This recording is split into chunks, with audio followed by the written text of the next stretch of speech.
Amanda Paul just won first place in the half Arab native costume class. Did I say that right, Amanda? Yeah, you did. Well, congratulations. Thank you. Now, this is nothing new to you. You've won these things before.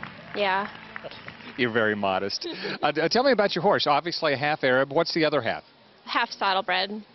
Okay, and how old is he? He's 17. 17, so he's a mature horse. I mean, this is something we like to see, these older horses out doing great in horse shows. How long have you had him? 4 or 5 years. Now, do you show other classes besides native costume with him? Yeah, I show English pleasure. What do you think the judges liked about your performance? Any ideas? He's very animated and he's got one-of-a-kind canter, so I think that kind of puts us out from the crowd. And Now, he really was covering some ground out there. You got that hand gallop going. Is that fun to ride? oh yeah, he can be a handful, but it's so fun to just grin and bear it.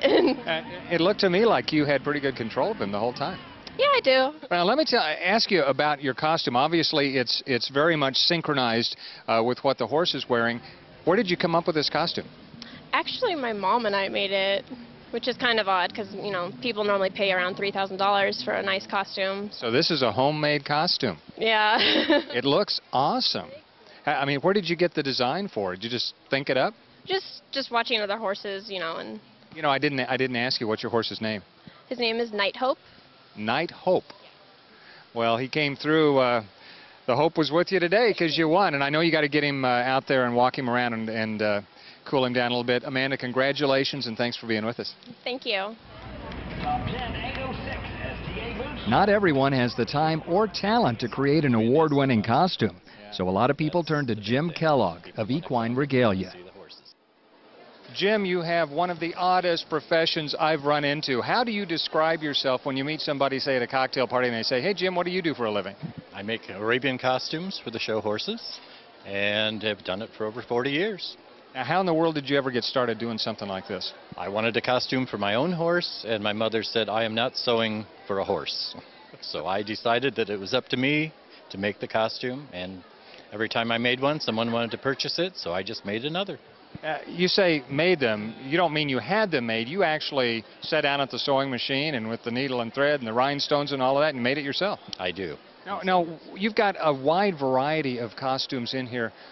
What are these made out of?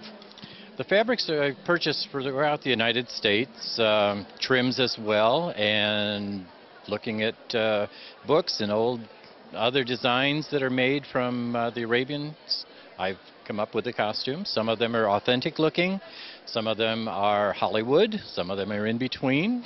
Now, what about this one that I'm wearing? Is this authentic or is this Hollywood? It depicts both. You have the gold. I'm both. Yes. Okay, now, okay, go ahead. Gold. You have the gold trim on there, as well as you have rhinestones, which are highlighted in the show ring.